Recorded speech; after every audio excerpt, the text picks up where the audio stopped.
رسول اللہ نبی اللہ حبیب اللہ صلی اللہ تعالی علیہ وسلم۔ دیکھیے حضرات محترم، 29 تاریخ ہو چکی ہے اور آج آپ سب لوگ چاند دیکھنے کا اہتمام فرمائیں۔ مغرب کے بعد مغرب کی نماز سے فارغ ہو کر چاند دیکھیں۔ اگر آج یعنی 22 مارچ ہے آج اور 29 شعبان المعظم 1444 ہے، اگر چاند نظر آ گیا تو پھر مغرب بعد ہی رمضان المبارک کا مہینہ شروع ہو جائے گا اور انشاءاللہ تبارک و تعالی تراویح شروع ہو جائیں گی آج سے ہی۔ اور اگر چاند نظر نہیں آتا ہے تو پھر ایک دن کا انتظار کرنا پڑے گا۔ پھر کل تو پھر کنفرم ہی ہے، کل میں تو کوئی شک و شبہ ہی نہیں ہے۔ جی سعودیہ میں چاند نہیں ہوا ہے۔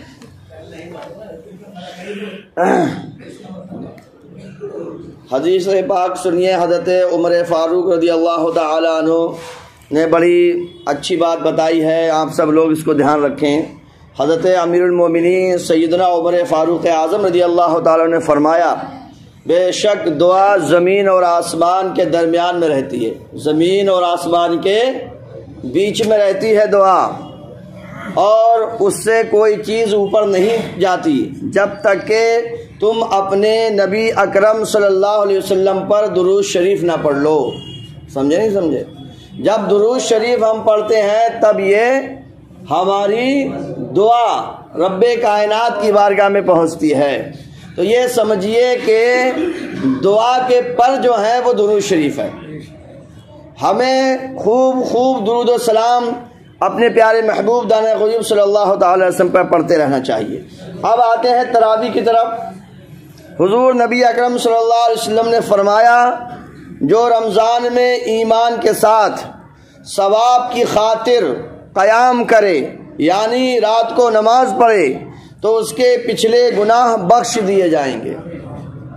حضور اکرم صلی اللہ علیہ وسلم نے فرمایا، جو رمضان کی راتوں میں قیام کرے یعنی رات کو نماز پڑھے، خاص طریقے سے تراویح کی نماز، عشاء کی نماز پڑھے پھر تراویح پڑھے، تو حضور اکرم صلی اللہ علیہ وسلم فرماتے ہیں کہ اس کے پچھلے گناہ بخشی جائیں گے۔ مفسر شہیر حکیم الامت حضرت مفتی احمد یار خان نعیمی اس حدیث پاک کو ایکسپلین کرتے ہیں، اس کی تشریح فرماتے ہیں کہ تراویح کی پابندی کی برکت سے سارے چھوٹے گناہ معاف ہو جائیں گے، چھوٹے گناہ جو ہیں وہ معاف ہو جائیں گے اور بڑے گناہ سے توبہ کی توفیق مل جائے گی۔ یہ بھی نہ سمجھ لیا جائے کہ تراویح پڑھیں گے تو گناہ مٹتے جائیں گے، پیچھے پیچھے گناہ کرتے جاؤ اور آگے آگے تراویح پڑھتے جاؤ، یہ مطلب مت سمجھ لینا۔ دیکھیے گناہ بھی کئی طرح کے ہوتے ہیں۔ ایک تو یہ ہے کہ آپ نے کسی کا خدا نہ کرے مال آپ نے کسی کا چھین لیا یا چرا لیا یا لے لیا، آپ کا اس پہ حق نہیں تھا، تو ایسا سامان آپ پہلے واپس کیجئے، یا جس کا سامان ہے اس سے ہاتھ جوڑ کے معافی مانگیے کہ صاحب ہمیں معاف کر دیجیے، پھر خدا سے آپ کو معافی مانگنا ہے۔ ایسا نہیں کہ کسی کا مال دبا لیا چھپا لیا اس کے بعد پھر اللہ میری توبہ اللہ میری توبہ، ایسے کام نہیں چلے گا، یہ توبہ نہیں ہوئی۔ ایسے ہی نماز چھوڑ دی آپ نے یا روزہ چھوڑ دیے تو پہلے نمازوں کی قضا کیجئے پھر توبہ کیجئے، روزے چھوڑے ہیں تو روزوں کی قضا کیجئے پھر توبہ کیجئے۔ توبہ بھی الگ الگ ہوتی ہے، ہر چیز کی توبہ الگ ہے۔ کسی کا دل دکھایا ہے تو پہلے اس کو راضی کیجئے، اس سے معافی مانگیے، پھر خدا سے معافی مانگیے۔ انہیں حقوق العباد کہا جاتا ہے، یعنی بندوں کے حقوق۔ تو ایسا نہیں ہے کہ بندوں کے حقوق پر ڈاکہ ڈالا جائے اور اللہ سے معافی مانگی جائے، تو یہ بات بھی دھیان میں رہنی چاہیے۔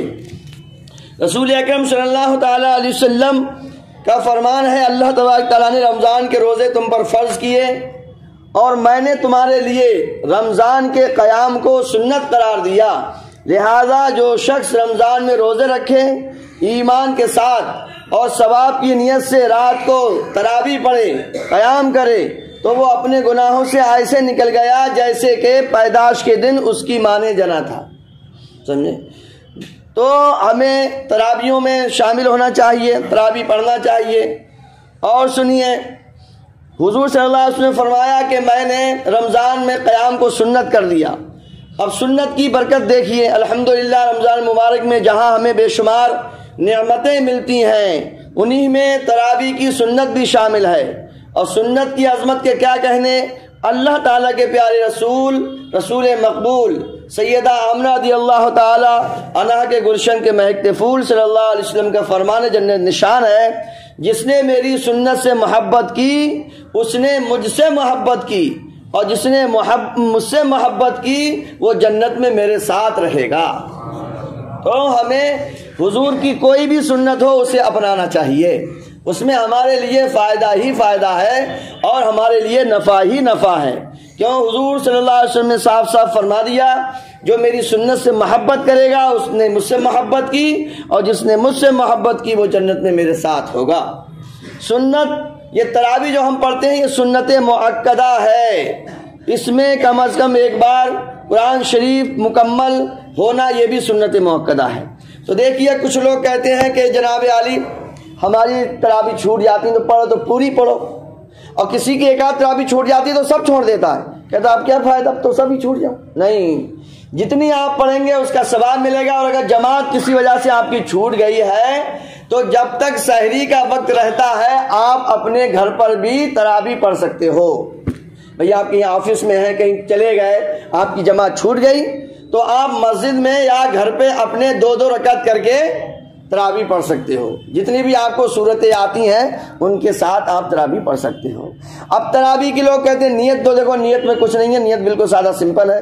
نیت کی میں نے 2 رکعت نماز تراویح واسطے اللہ تعالیٰ کے پیچھے اس امام کو منہ میں رکھا بشرط اللہ، جیسے آپ جماعت میں نماز پڑھتے ہیں امام صاحب کے پیچھے سیم ٹو سیم ویسی نماز آپ کو پڑھنی ہے، اور کچھ آپ کو اس میں کچھ زیادہ نہیں کرنا ہے۔ اب رہ گیا مسئلہ وتر کا، تو دیکھیے جو لوگ عشاء کے 4 فرض امام صاحب کے پیچھے پڑھیں گے تو وہ وتر بھی جماعت سے پڑھیں، اور جس کی عشاء کی نماز جماعت سے نہیں ملی تو وہ وتر اپنے اکیلے پڑھیں گے۔ یہ بات یاد رکھیے، وتر وہی جماعت سے پڑھیں گے جنہوں نے فرض جماعت سے پڑھے ہیں۔ اب وتر میں ہوتا کیا ہے، وہ بھی ویسی نماز ہے مگر لاسٹ والی یعنی تیسری رکعت میں امام صاحب جب الحمدللہ سورت ملا دیں گے اس کے بعد ہاتھ اٹھانا پڑتا ہے، رکوع میں نہیں جانا ہے بلکہ ہاتھ اٹھا کے اللہ اکبر کہنا ہے اور دعائے قنوت پڑھنی ہے۔ جسے دعائے قنوت نہیں ہے تو یاد نہیں ہے تو وہ ربنا آتنا فی الدنیا حسنۃ وفی الآخرۃ حسنۃ وقنا عذاب النار بھی پڑھ سکتا ہے۔ اور ہلکے ہلکے دعائے قنوت یاد بھی کریے، ایک ایک لفظ یاد کریں گے تو رمضان میں دعا قنوت آپ کو یاد ہو جائے گی۔ اور انشاءاللہ آپ کی ہم نے ٹھانا ہے کہ ہر نماز سکھانے پہ زیادہ توجہ دینی ہے، نماز پر پورا فوکس رہے گا۔ آپ لوگ بھی کمر باندھ لیجئے اور یہ نیت کر لیجئے کہ انشاءاللہ آپ کی والے رمضان میں ہم کو بالکل اپنی نماز ایک دم آئینہ کی طرح کر لینی ہے، بڑھیا طریقے سے جیسے پڑھنے کا حق ہے اسی طرح سے۔ اور آج کل تو میرے دوستو بہت آسانی ہے، یہ موبائل ہے، اس سے آپ نماز سیکھ سکتے ہیں گھر بیٹھے۔